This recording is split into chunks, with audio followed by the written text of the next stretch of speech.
Good morning, good afternoon, and good evening, everyone.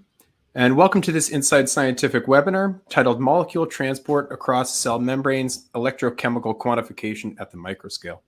I'm Liam Sanyo from the events team here at Scientist.com, and I'll be your host today. This webinar has been sponsored by Harvard Bioscience and its affiliate ECA, so a big thanks to them for making this webinar possible.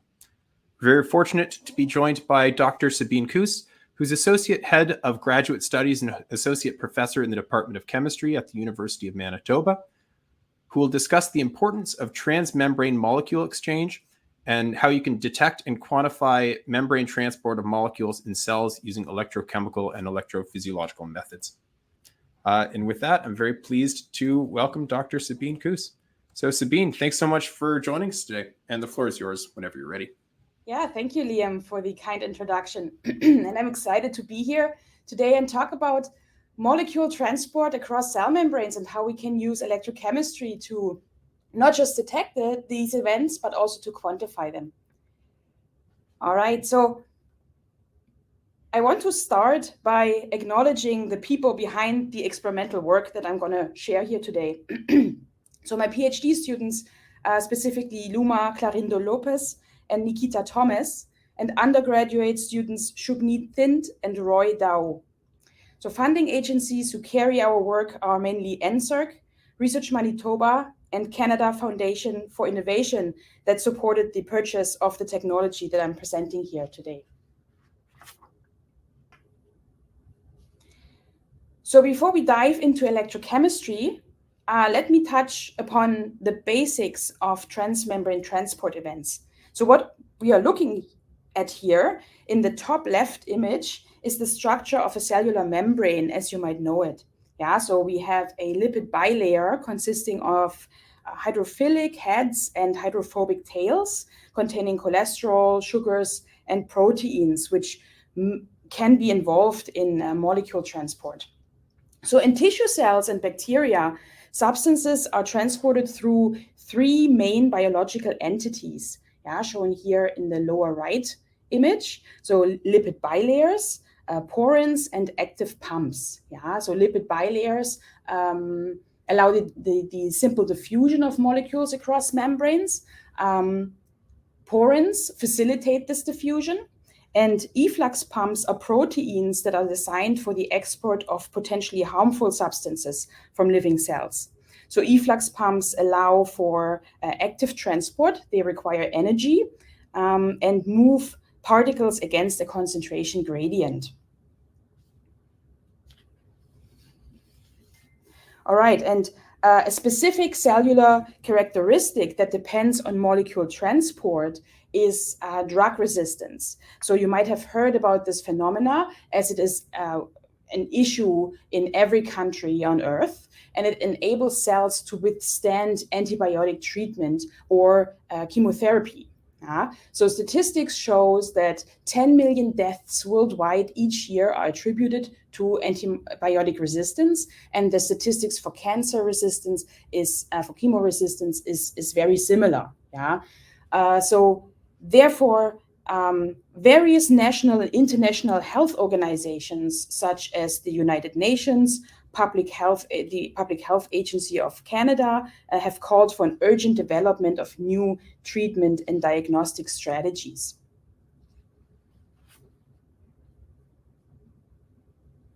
So examples for drug resistance mechanisms are shown here in the schematic for bacteria and mammalian cancer cells. So we are looking at membrane-related mechanisms, such as membrane protein modifications that prevent an organism to consume a certain medication. Then we have efflux pump activation, which expels medication rapidly before these drugs can take action. So then these efflux pumps are similarly expressed in mammalian cancer cells, shown here on the right, where a drug can be either expelled directly or in conjugation with glutathione.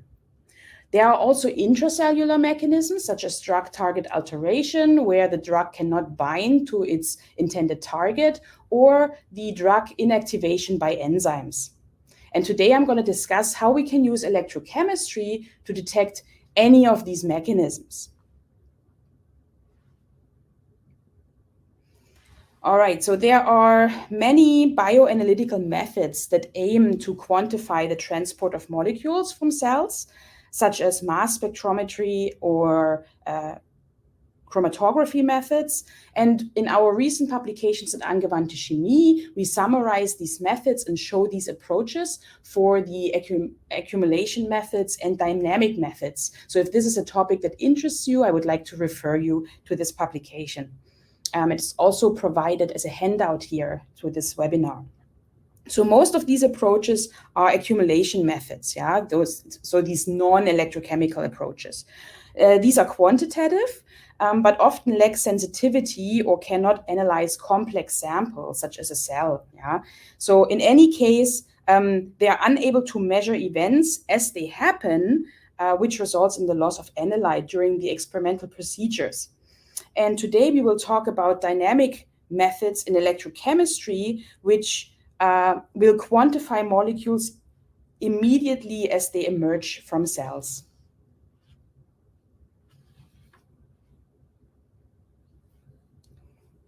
Okay, and now for those of you who are not well versed with electrochemistry, here is a short one-on-one.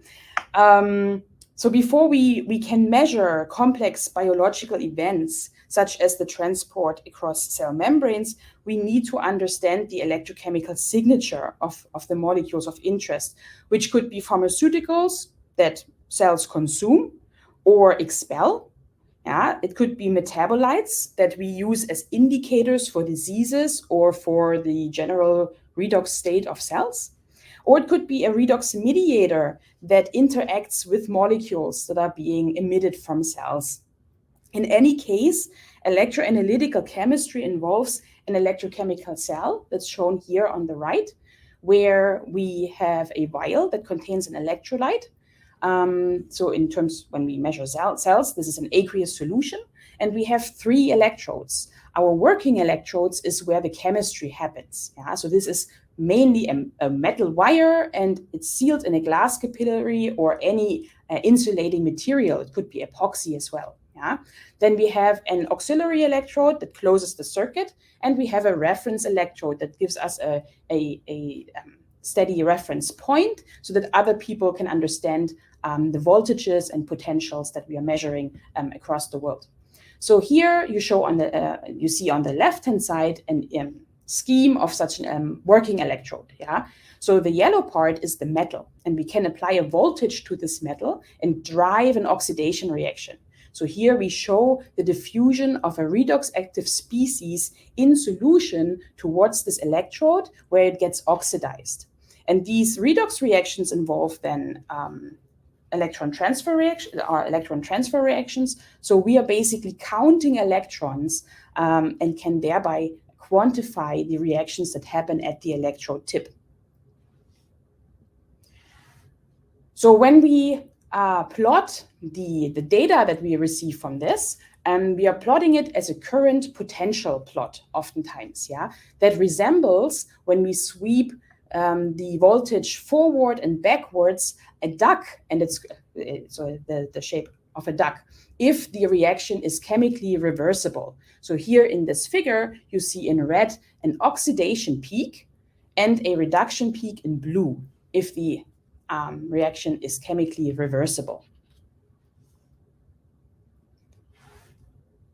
And this data can actually provide us with a lot of information about our biomarker or indicator of interest, our analyte. So we can read out oxidation and reduction potentials. We can investigate the diffusion behavior of these molecules in solution and how they interact with our electrode.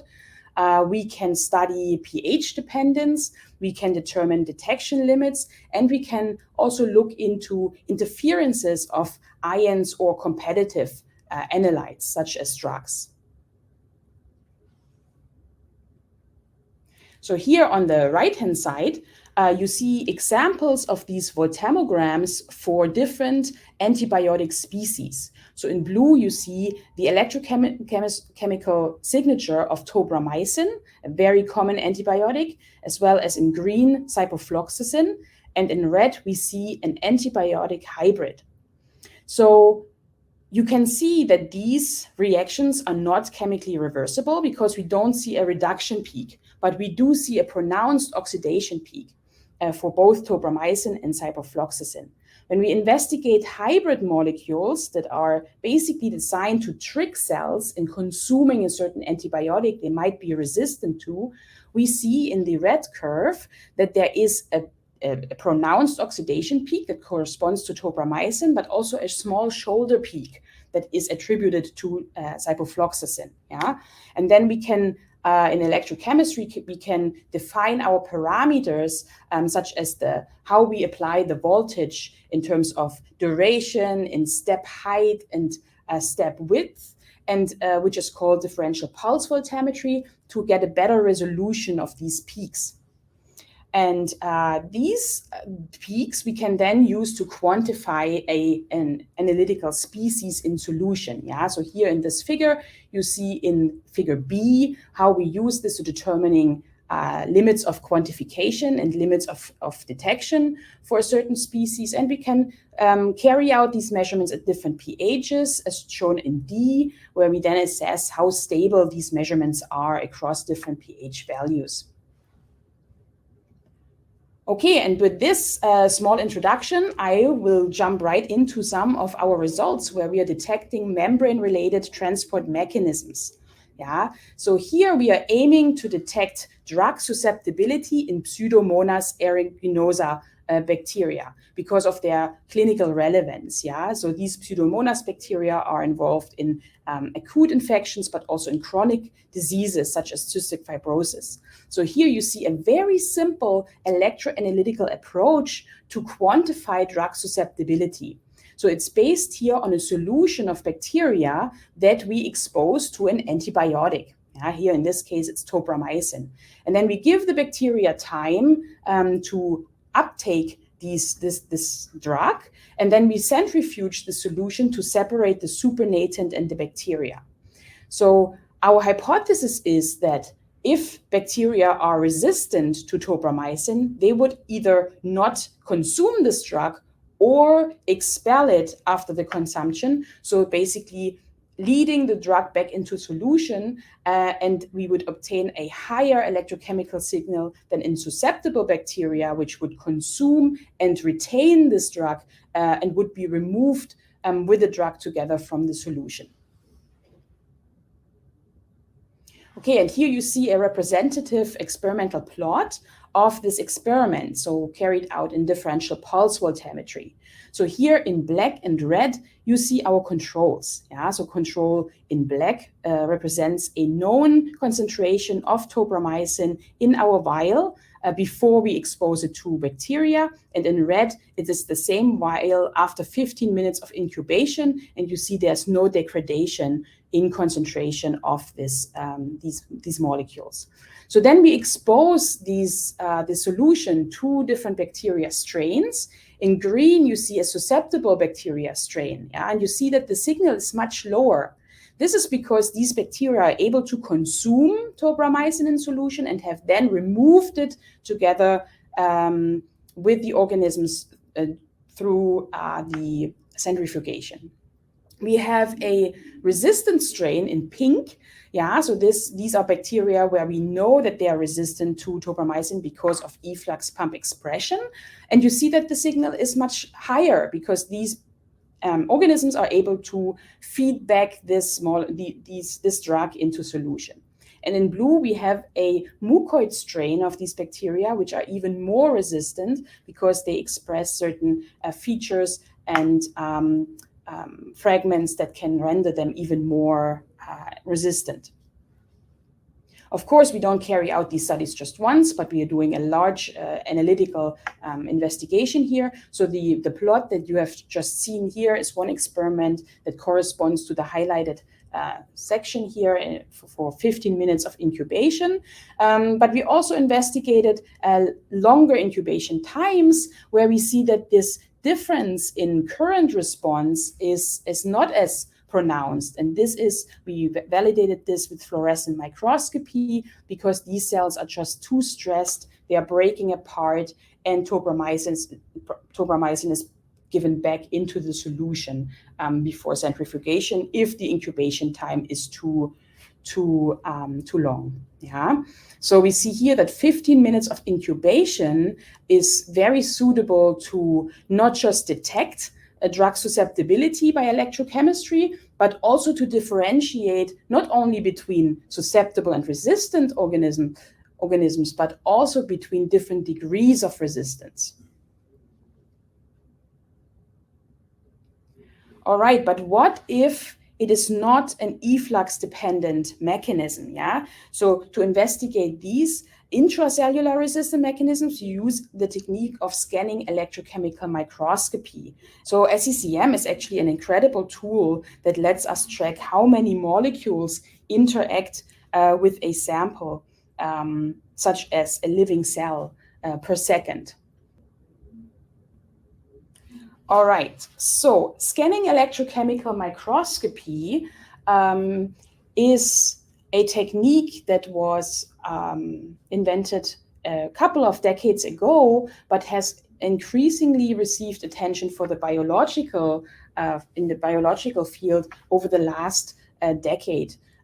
So here we see the heart of this instrument is a microelectrode shown in the right-hand side figure, which is again a metal wire, but this time on the micrometer scale, that's sealed in a glass capillary. Yeah? And you see here, when we look at the tip, we see this metal in the center and the glass surrounding this metal where we carry out the electrochemistry. Yeah? So this electrode is mounted onto an Z-axis positioner that's shown in the left-hand side figure in orange.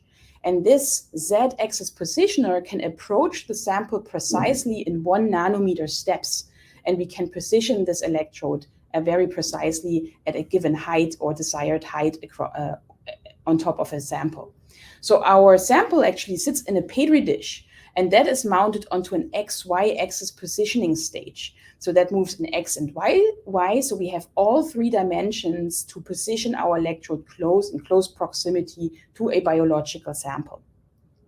We also have an optical microscope and a fluorescence module integrated. So that lets us observe the sample at the same time as we conduct our electrochemical measurements. We can stain different cell types, different cell strains, different cell components by fluorescence so that we are aware of what we are measuring and where we are with our electrode, or to identify a cell if we want to re-image them. Yeah? The electrochemistry is controlled by a potentiostat. Okay, so now I'm going to show you how we investigated chemoresistance mechanisms by SECM. So we are looking here at intracellular mechanisms. We have done similar studies that I've just shown for bacteria with these cancer cells, where we did not get a significant difference between these cells that we know are resistant to a certain chemotherapeutic or susceptible. Yeah. So that led us think about, so what can we do to investigate intracellular mechanisms? And one molecule that comes to mind is glutathione. Glutathione is one of the major antioxidants inside cells, which controls the redox state of the cells and is directly involved in the efflux or the handling of harmful molecules inside cells. So in the past, we have shown, our literature shows, that we can use a redox mediator called ferricin methanol, shown here in green, to track the concentration of glutathione that is exported from cells. So ferricin methanol is oxidized at our microelectrode that is positioned in close proximity to our cells. And it's also passively diffusing inside of cells. And when it does so, it increases the ratio of reduced glutathione and oxidized glutathione to enhance the efflux of reduced glutathione from the cells. And then when it does so, when the electrode scans over our cells, it is basically regenerating the ferricin methanol by the oxidation of the glutathione. Yeah, that is shown here in the top left scheme. And as a result, we get these beautiful diffusion maps of cells and the surrounding glutathione. So in this, in the figure below, you see in the blue is our Petri dish, and you see as green and these colors basically how the glutathione is diffusing from cells and creates the sphere around them. Yeah, so that is a very good visualization of the events that we are tracking here. Yeah, and we do this for ovarian cancer cells that are resistant to a chemotherapeutic called carboplatin here. So carboplatin is one of the most widely administered chemotherapeutics across different types of cancers. And we have cells on the right-hand side that are susceptible to carboplatin. But how can we now quantify this, the resistance phenotype of these cells?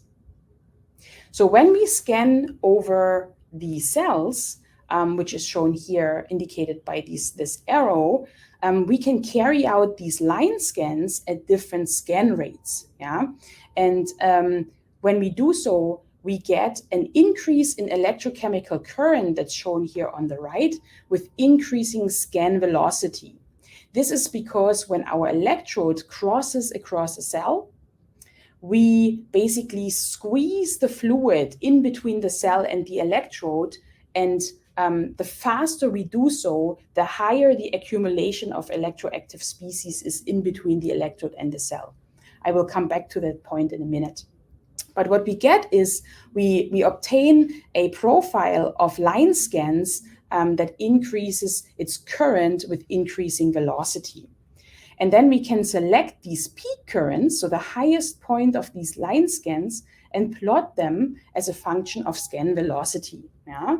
So on the left-hand side, you see the carboplatin-resistant cells and basically presenting the peak current as a function of scan velocity, and we obtain a slope. Yeah? So now let's have a look first at the black curve. So you find the black line, which is right in the center there, and this is our initial slope. So these are the cells before we treat them with carboplatin. And now we are exposing these cells and carry out these line scans every 5 minutes. Yeah? And you see the very first line scan that we do immediately after exposure represents a change of slope. Yeah? So the slope increases before it then relaxes back. Yeah? And it's very stable over time, over a time period of 30 minutes. When we look at the susceptible cells on the right-hand side, however, you see that after exposure, this slope gradually decreases. Yeah? So this is already like a qualitative appreciation of the differential behavior between resistant and susceptible cells by electrochemistry. So we can then quantify the current. Yeah, so when we have our line scans, we can integrate underneath the curve. We can calculate the numbers of molecules that are being converted at the electrode, and we can plot the current percentage that it is represented by these line scans. Yeah, so here you show one example for a scan rate of 100 micrometers per second across these cells, and we see our initial current value there set at 100%. And now we look at our control cells, the susceptible and resistant cells that do not significantly differ without exposing them to carboplatin, because their intrinsic glutathione ratio seems to be very similar. However, when we expose them to carboplatin, we see that the current values for the resistant cells significantly increases with a confidence interval of 99%. And in the susceptible cells, it decreases. Yeah? And this is one of the very first quantifications of these responses to the exposure of a chemotherapeutic. Okay, so now we have talked a lot about drug resistance and using electrochemistry to detect this phenomenon. Now I want to shift gears a little bit and show you how we can also use SECM to validate biomarkers for disease detection. Yeah? And for this purpose, we are looking at the impact of cytochrome C oxidase deficiency. So cytochrome C oxidase is a large transmembrane protein complex. It is the last enzyme in the respiratory electron transport chain. There it receives electrons and transfers them onto oxygen so that the ATP synthase can synthesize ATP. So, and of course, like respiratory chain, you can imagine in how many organs this enzyme is involved. Yeah, so if there's a deficiency due to the absence or abnormality of the protein cytochrome C oxidase, this leads to severe muscle weakness, heart and liver, kidney problems, and even brain damage. So this is a disease that affects newborn babies.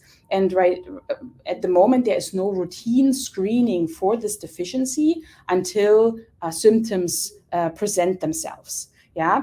However, if this disease is caught very early, there is medication that can be administered to minimize these effects on the human body. Yeah. So we are investigating the possibility of having an electrochemical sensor developed for the routine screening of this disease in newborn babies. So in this research, we are looking at fibroblast cells that are extracted from connective tissue in muscles, where we want to establish a proof of concept. Yeah, we want to demonstrate that we can use electrochemistry to quantify cytochrome C oxidase deficiency in these cells. Yeah, we did some Western blot studies here to show that these cells indeed are lacking the expression of the SCO1 metallochaperone protein that is required for the proper assembly of the COX protein. So yes, so we are using here a control strain and a patient strain called SCO1 that was extracted from patients. Yeah, so the VDAC here in this Western plot is just our control protein, and then in B you see the assembly of this complex 4 that is incorrect in these patient samples. Okay, so our redox mediator here is tetramethylphenyldiamine. Yeah, and so the connection here is that tetramethylphenyldiamine, or short TMPD, has been used for many years in cell culture to evaluate the presence of cytochrome C oxidase in bacteria. So this is actually a transparent solution that is being dropped onto bacteria on an agar plate.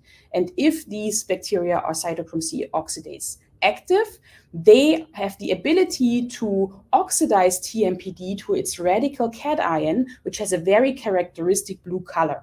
And we aim to transfer this principle onto electrochemistry, which we think is more sensitive and can detect lower levels of cytochrome C oxidase expression.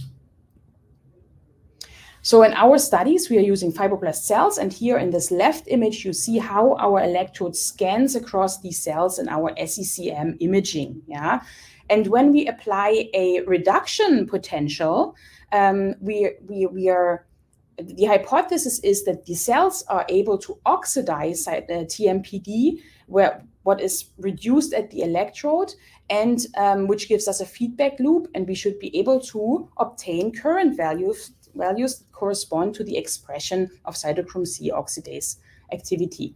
So we have here on the right-hand side a line scan across these cells. In black is just shown the Petri dish. And then we see in red, when we apply a reduction potential, we can detect the cytochrome C oxidase. And if we apply an oxidative potential, we can even image the cytochrome C reductase. So this scheme shows you a little bit what we are proposing is happening inside the cell. And let me guide you through this scheme here.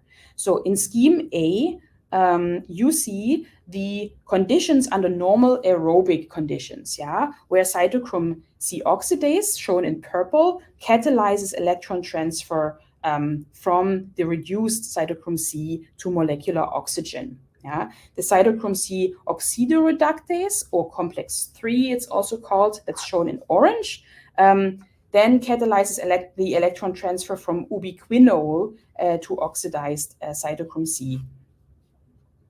So in our SECM studies shown in B, we scan then across single cells or groups of 2.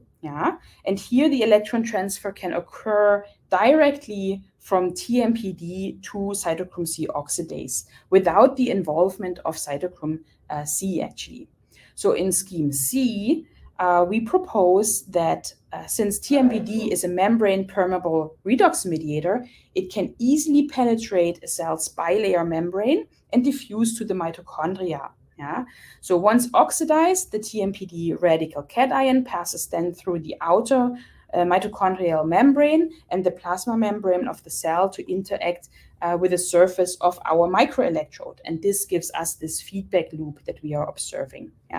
So long story short, TMPD gets oxidized by the cells and reduced at the electrode.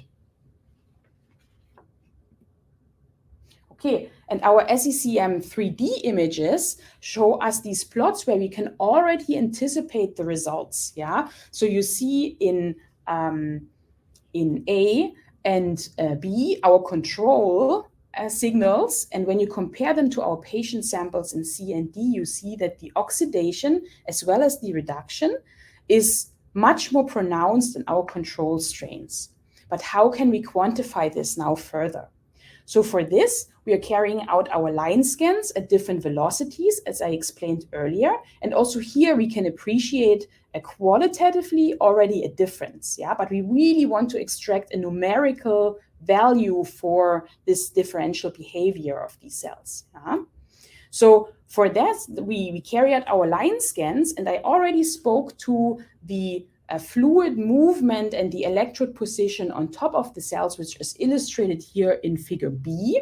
So, and these tiny arrows that you see there indicate the movement of the solution in between the electrode and the cell, where we basically accumulate the electroactive species here in solution.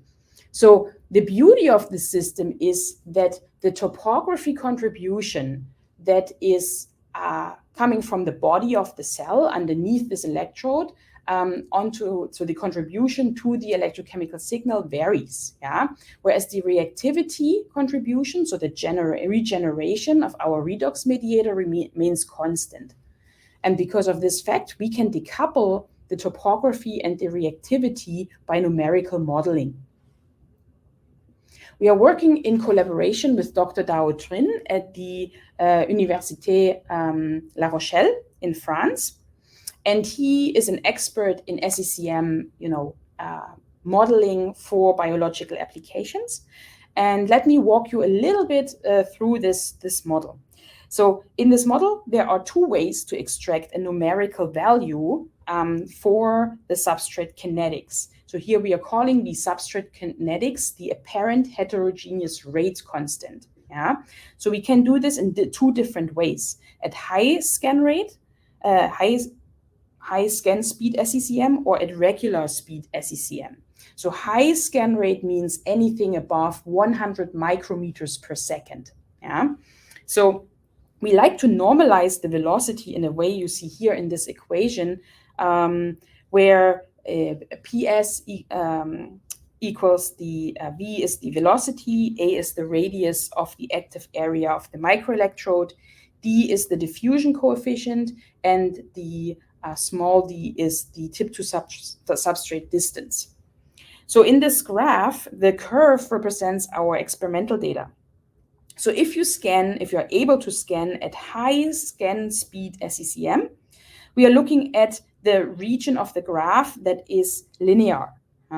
So the function in this case that is fitted to the experimental data is shown here, and on the top in green, and depends on the slope of the curve mainly. In the second case, so if you're using regular, like us, SECM scan rates, you have to fit a more complex function that gives not 1, but 3 fitting parameters, the variables I0, R0, and A. And these are numerically determined for acquired experimental data and are depending on this kinetic K that we are looking for. And what you obtain is basically a plot that shows the kinetic rates ranging from fast kinetics to that were established at a mercury drop in literature, and to slow kinetics. And as you can see, our cells here lie in between, and we can extract a apparent heterogeneous rate constant K0. So let's come back to our cytochrome C oxidase active cells. So our control cells here exhibit a kinetics of 3.2 times 10 to the power of -5 meters per second.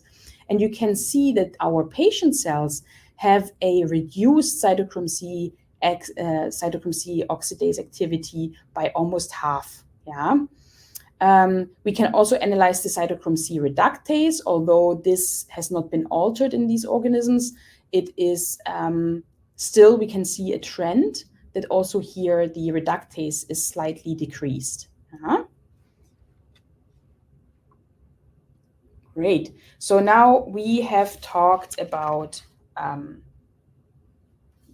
metabolites. We have talked about redox mediators that can be used as indicators for diseases. And now in this last 5 to 7 minutes, I would like to talk about how we can monitor or aim to monitor reactive molecules that are transported across membranes. So, and for this purpose, we are using optical fibers that we are integrating into our microelectrodes. So if you remember, our microelectrode so far contains just a metal wire as a disc surrounded by glass. And now we're gonna integrate an optical fiber into this electrode as well. And this is not the first time people have been doing this. We were not the first. In literature, you can find various very interesting approaches where the glass is either a ring around a metal, shown in A, or we have a side illumination or detection of light-sensitive events at electrodes. But as you can also appreciate on the right-hand side, the geometry of these probes in the past has not been very consistent. And especially when we image very complex systems like cells, the reproducibility and repeatability of experiments is incredibly important because we need to gather a large amount of analytical data sets. So we were aiming first to develop a method for the development of these micro-optical ring electrodes for SECM applications of biological samples. So the fabrication procedure is shown here on the right.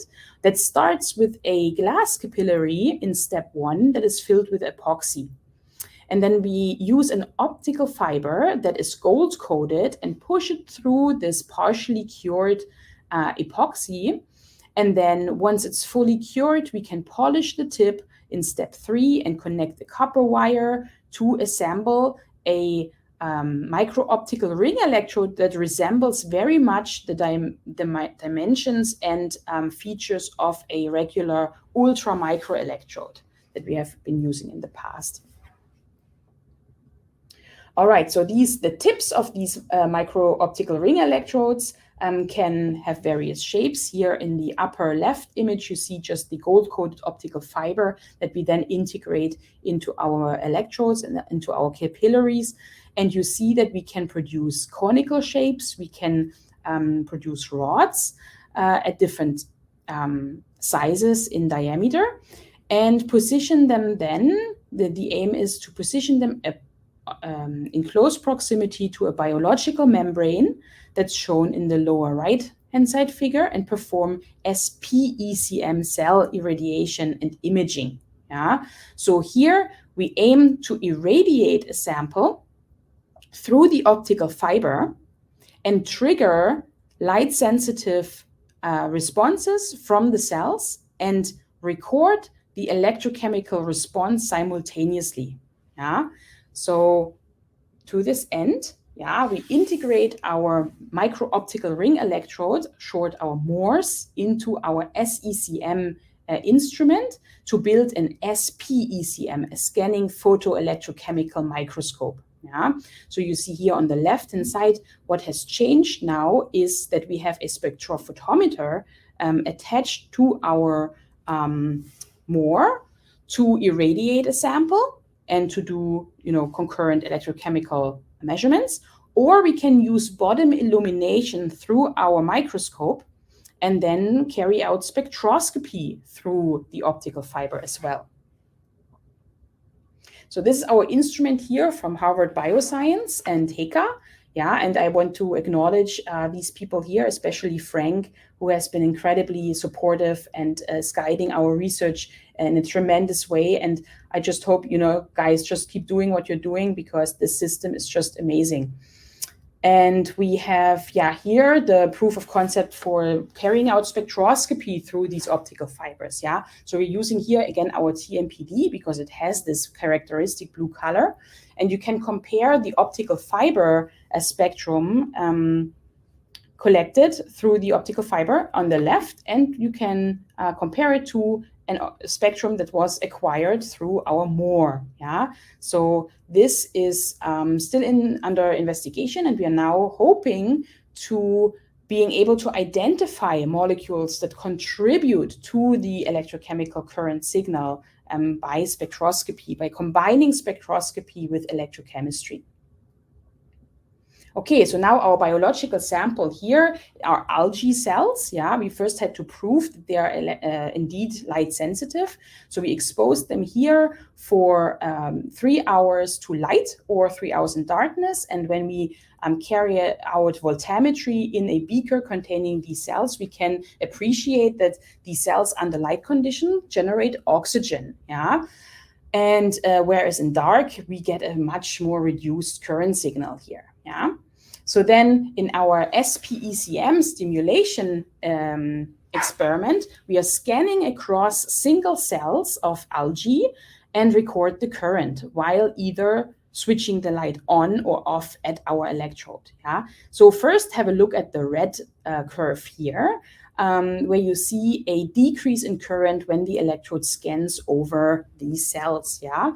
And this is a big contrast to when we switch the light on and we perform these scans across cells, where you see a pronounced oxidation peak, the oxidation of oxygen that is basically produced at the electrode. I have to correct myself here a little bit because we are performing oxygen reduction at the electrode, but the cells are producing oxygen. Yeah? And yes, so we can also quantify this current that is shown there in the inset, which is statistically significant. All right, so where do we go from here with this technology? So future potential applications, we want to focus our attention to reactive oxygen species and reactive nitrogen species that are emitted from cells, and then ideally use the optical fiber to also use spectroscopy to differentiate between different ROS and RNS species that might be involved in cancer progression or cancer initiation studies. Okay, and this brings me to the summary here. So we talked a lot about SECM and SPECM. We talked about the detection of molecule transport by voltammetry. I hope I convinced you that we can quantify membrane-related drug resistance mechanisms by voltammetry and monitor the quantification of metabolite export, such as glutathione and oxygen from cells. Yeah? And we also discussed the applicability of SECM to detect diseases at the example of cytochrome C oxidase deficiency. And with that, I thank you very much for your attention. If you're interested in what we are doing and would like to discuss more outside of this webinar, please get in contact. You can find us online or on Twitter, or it's now called X, I believe. Yeah. So thank you again for your attention. And I hand it back to Liam, I believe. Excellent. Well, thank you so much, Sabine, for a fantastic presentation. And as a reminder, if you do have a question that you'd like to ask, navigate over to the Q&A tab and submit your questions. It'd be great to hear from you. So let's kick things off with a nice question here Sabine, what sort of expertise in your lab do you need to perform SECM experiments on biological samples? Oh, wow. I mean, it is really, we get students who come from various backgrounds. So we have students that are coming from biology and have never done any electrochemistry. And that is not a problem at all. We can train anyone really who is very, who's passionate and generally interested in learning a new method and technique. This is how I started, right? I started out with an undergraduate degree in biology. We have also students coming from biotechnology. So they have a little bit of engineering experience, I would say. So for them, it's easier to, actually build these electrodes, and they are very interested. So it depends what people are interested in. But if people are coming from oncology, for example, and want to study these related mechanisms of cancer, we would be happy, to engage and collaborate, or to, train people new. But I don't think there is a specific expertise you need to know in order to get familiar with the technique. But yeah, it depends what the application would be. Mm-hmm. Fantastic. Yeah, that's great to hear, especially considering when we look back at the poll results, where we saw that there's people from a pretty wide range of disciplines Oh, yeah. here. Mm-hmm. All right. So next question here. So what sorts of considerations do you need to have when using biological samples in this imaging environment? Yeah. Oh, that's a very good question. So of course, we didn't have the time here today to talk about this in detail, but imaging cells is a very complex endeavor. Yeah. So we image different types of cells, not just bacteria and, mammalian cells, but cells have individual requirements, right? They grow at different temperatures, for example. And temperature control is an incredible factor that needs to be considered.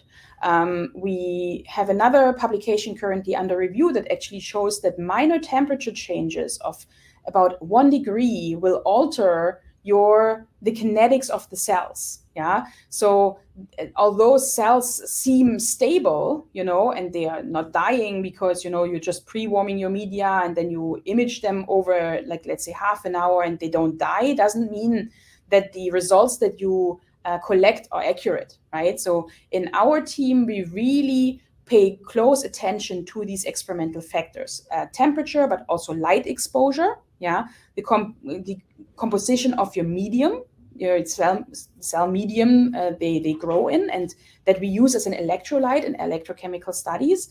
So there are, various parameters that need to be considered. Thank you for this question. Fantastic. Well, thank you. Another question here. So in your study of chemoresistance imaging, it seemed the target cell showed two hotspots with higher tip currents. And could you please explain a bit more about this in terms of why two hotspots and not just one were observed? Okay, maybe I can go back to the slide. Liam, do you have an overview of the slide and can guide us right to Yeah. If you click Slide Navigator, it should be able to. Oh, yes, I see. Okay.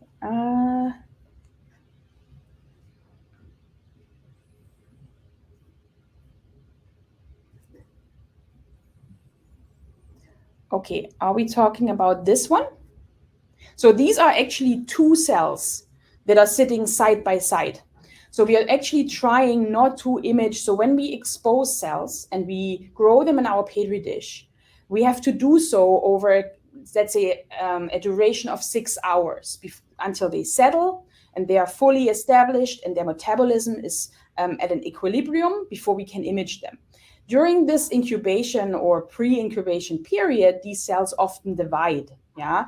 And depending on the cell line you're working with, these cells might divide within 2 hours or 12 hours. Yeah. So when we look at these ovarian cancer cells here that divide, I would say, every 6 hours, we do not want to look for a single cell, because after like 6 or 12 hours, if you see a single cell, something might be, not totally accurate or,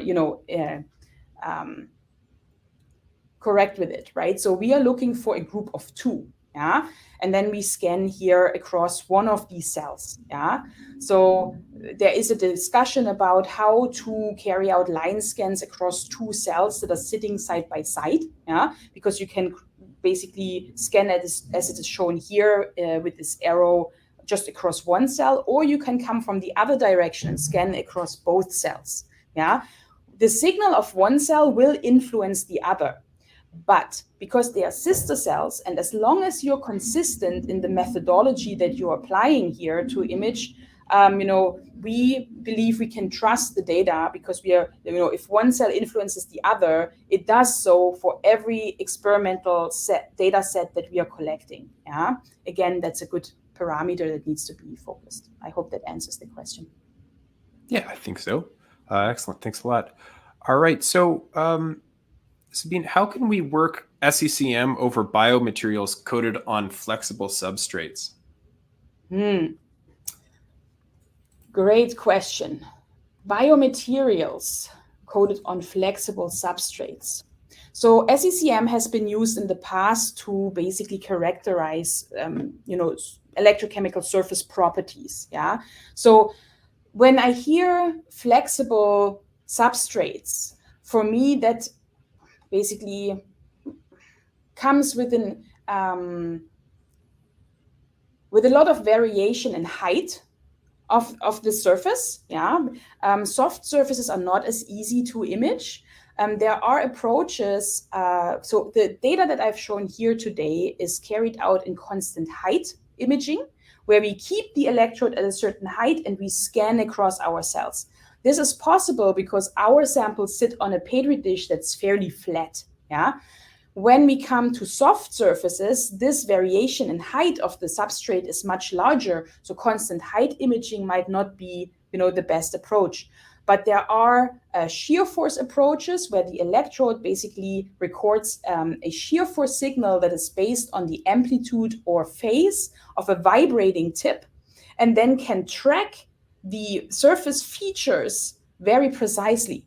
Yeah. So when the amplitude or phase changes in about 200 nanometers across the surface, when the surface topography changes, the tip retracts to keep a certain signal. So that's shear force, SECM approaches to keep a constant distance. I think this would be more appropriate for soft surfaces. Yeah, but it is not trivial to conduct. Yeah. Excellent. Great answer. Would the shape of the probe alter the resolution of the peaks, do you think?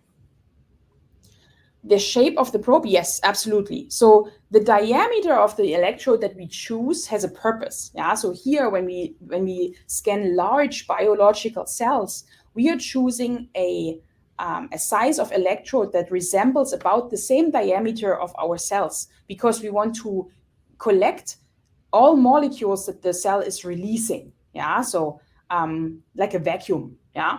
But if people would like to study higher resolution or features or features that are smaller than micron size, yeah, or tens of micrometers, then we can reduce the size of the electrode to obtain higher resolution images. Yeah, there are even nano electrodes that we can fabricate also in our group, where we pull a micro electrode to nanometer size dimensions. Yeah, and so it depends on what you want to image, but it is certainly possible to increase and play with the resolution. Mm-hmm. Fantastic. All right, I think in the interest of time, we'll just have one last question. So maybe one looking forward would be great. Are there any research avenues or developments in the field that you're particularly interested or excited in pursuing moving forward? Yes, definitely. So we are studying biological systems, both bacteria and mammalian cells, tissue cells. So we are still interested in drug resistance primarily, and we study this to unravel mechanisms, to understand mechanisms behind resistance. For example, the example I showed here today with carboplatin, the mechanism or mechanisms that are involved in this resistant phenotype are not fully understood. So we are trying to, on one hand, understand mechanisms in resistance, and also we are aiming to develop point-of-care devices, so tools like an electrochemical sensor that we can distribute to physicians, hospitals, in clinics, in remote areas to make better decisions about diagnostic and treatment of diseases. Yeah, let it be the administration of antibiotics, but also to detect diseases such as cytochrome C oxidase that I have shown here. Particularly interested I am to investigate biofilms in the future. So, and we have a nice idea I would love to talk about, but I'm just gonna keep it for myself. But if you're interested in biofilm analysis by electrochemistry, please get in contact, and we would be happy to talk more about it. Fantastic. Yeah, super exciting field. All right. Well, Sabine, again, thanks so much for sharing your insights today. It's really been a pleasure talking with you today. Thank you. No, thank you for having me. Yeah, my pleasure. Also, a big thanks also to the audience for joining us. And in closing, we hope you enjoyed this Inside Scientific and Harvard Bioscience webinar, and we'll see you again next time. Have a great day, everyone.